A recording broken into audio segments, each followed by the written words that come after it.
Buenas tardes, chicos. Aquí estoy de vuelta.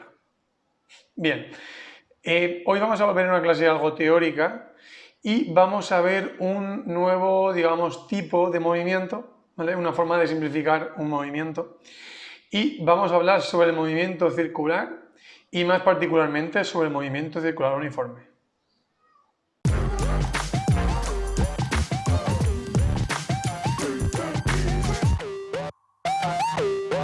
Bueno, bien, vamos a ver un poquito qué es un movimiento circular y qué cosas hace un movimiento circular. Aquí os he dado un ejemplo. Hay algunos satélites, que son satélites geoestacionarios, que hacen una órbita prácticamente circular, por ejemplo, alrededor de la Tierra, ¿vale? Los planetas alrededor del Sol, sus órbitas no son circulares, son elípticas, pero a pesar de eso, muchas veces para hacer cálculos simples, pues consideramos que son circulares, porque pues, el movimiento de la Tierra alrededor del Sol, por ejemplo, es una elipse, pero bueno, se aproxima bastante, podemos aproximarlo a un círculo a veces, para algunos cálculos. La NASA no puede hacer eso, no puede hacer esas aproximaciones, por supuesto, pero bueno, nosotros aún no trabajamos en la NASA. Bueno, entonces, antes de nada vamos a hablar un poquito de la aceleración, lo que ya comenté en un vídeo anterior. Como vimos, la aceleración podía tener dos componentes.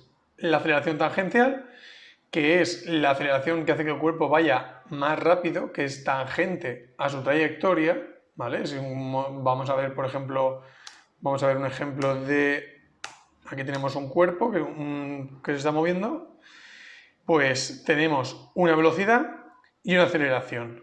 Entonces, por un lado tenemos la aceleración tangencial, que sería tangente a la trayectoria. Si la trayectoria del cuerpo fuera así, pues la aceleración tangencial sería esta, que es la que hace que vaya más rápido, su velocidad lineal sea mayor. Y luego teníamos la aceleración normal, que es la que hace que el cuerpo gire. Bien, pues el movimiento circular uniforme, la característica que tiene es que su aceleración tangencial es cero, es decir, su velocidad lineal vale siempre lo mismo, el módulo de su velocidad, mejor dicho, y el módulo de su aceleración normal es constante, siempre vale lo mismo. Si os fijáis aquí, por ejemplo, la aceleración siempre es perpendicular a la velocidad. Este podría ser un ejemplo de un satélite geoestacionario, por ejemplo, ¿vale? Que gira alrededor de la Tierra. Bueno, lo podéis buscar en internet, pero un satélite geoestacionario es un satélite que siempre está, digamos, proyectado hacia el mismo punto de la Tierra. Vamos a decir que siempre está, imaginaos, encima de Alicante. Siempre intenta estar encima de Alicante, por ejemplo. Más o menos. Bueno, entonces vamos a ver un movimiento circular. Y para empezar, vamos a ver las componentes del movimiento circular. Aquí cambia. Aquí no vamos a hablar de posición, sino que vamos a pasar a unas coordenadas diferentes.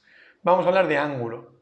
Es decir, lo que antes considerábamos posición, vamos a considerar ahora digamos, una componente análoga, que es el ángulo en el que se encuentra nuestro movimiento circular. En este caso, por ejemplo, pues, como veis en matemáticas, el ángulo se mide respecto de este eje X y se considera positivo hacia arriba. A la hora de hacer problemas en este curso, vosotros al hacer esta referencia podéis considerar que es positivo hacia abajo y podéis poner el cero en otro punto.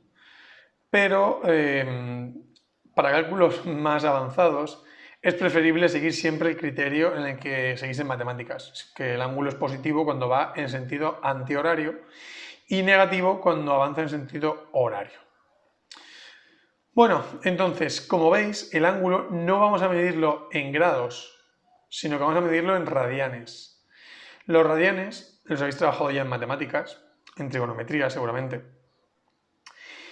Y no sé si recordáis lo que es un radián, pero bueno, el radián es una unidad que mide un ángulo. Igual que tenemos los grados, también tenemos los radianes.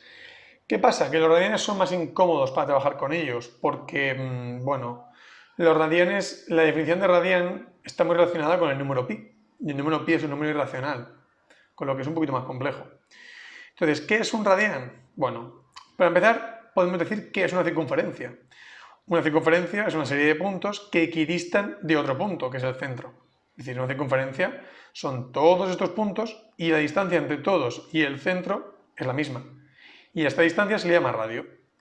Entonces, un radián, que podría ser esto, más o menos, es aproximadamente esto, es un ángulo cuya longitud de su arco es igual al radio de la circunferencia.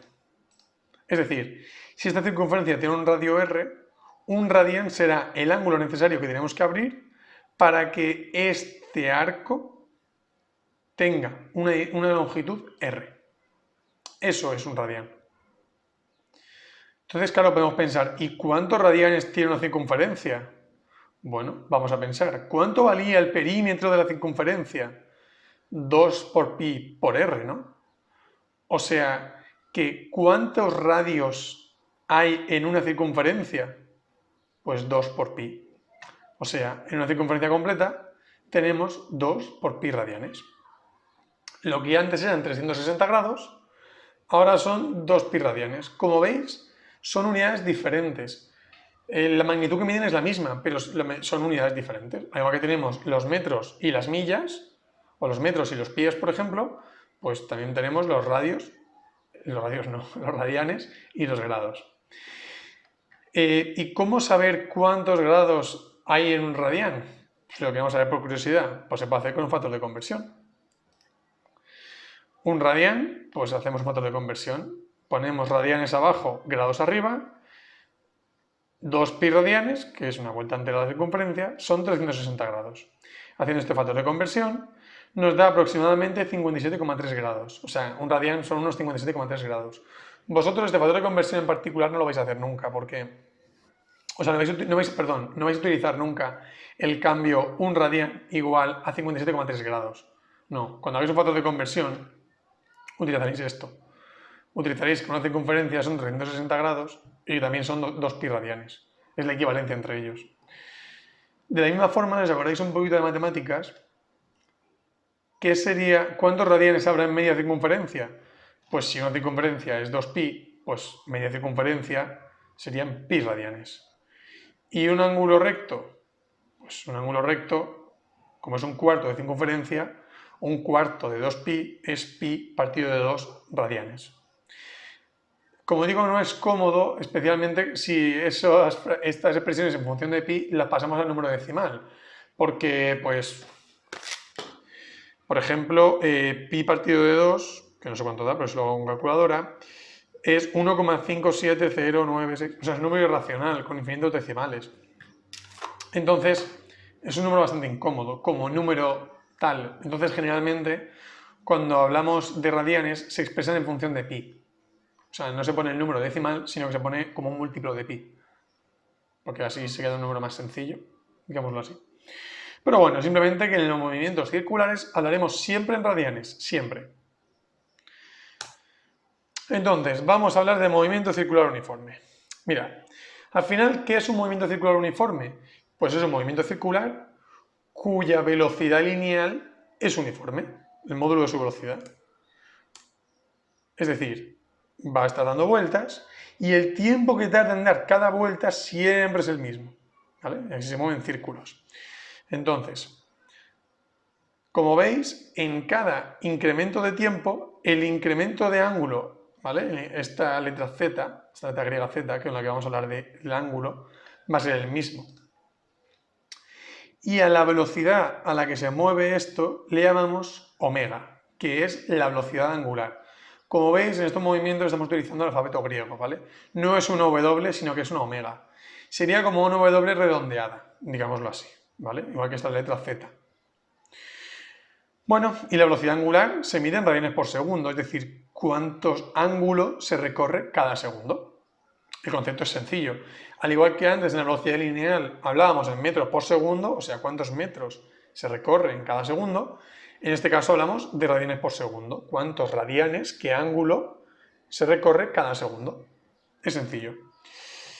Y omega se define como el incremento de z del ángulo con respecto al incremento de tiempo. Esto recordará algo también, supongo. Es muy parecido a una ecuación que ya vimos. Entonces, la función que nos va a definir el movimiento circular uniforme es esta. El ángulo en el que se encuentre nuestro cuerpo en movimiento circular será igual a la velocidad angular por el incremento de tiempo, tiempo menos tiempo inicial, más el ángulo inicial. Como veis, ángulo inicial, como si os acordáis, dependerá del sistema de referencia. De eso ya lo hablaremos cuando hagamos los problemas. pero dependerá de dónde pongamos el cero, dónde consideramos que empezamos a contar como ángulo cero, y a partir de ahí, ¿vale? Al igual que hacíamos antes. ¿Esta función nos recuerda algo? Pensad un poco. Muy chulo. Es una ecuación total, es una función totalmente análoga. Uy, me he equivocado de escribirla. Aquí debería haber una X. Es una función totalmente análoga a la de la posición de un movimiento rectilíneo uniforme. Esto, recordad que aquí voy a tacharlo, súper cutre. Aquí tiene que haber una X. X es igual a la velocidad por tiempo menos tiempo inicial más posición inicial. Si os fijáis, esta función y esta son análogas, porque representan lo mismo realmente. Lo que pasa es que esta representa un movimiento. Cuando hablamos de un movimiento, hablamos de una posición lineal, es decir, una posición en una línea recta, mientras que en esta lo que hablamos es una posición en una circunferencia, es decir, en qué punto del ángulo nos encontramos. Y nada, chicos, esto era el movimiento circular uniforme. Bueno, no era, es, porque vamos a empezar a ver problemas y cuando profundicemos un poquito en los problemas lo iréis entendiendo mejor. Yo sinceramente creo que el ir haciendo problemas, el ir practicando, nos hace entender mejor en qué consiste este movimiento y sobre todo lo entenderéis mejor cuando comparemos este movimiento con movimientos circulares uniformes reales que veis a vuestro alrededor. Y nada, espero que todos estéis muy bien, que hayáis disfrutado de esta clase teórica de unos 12 minutos. Y nada, nos vemos en la clase que tenemos el próximo día. Saludos, chicos.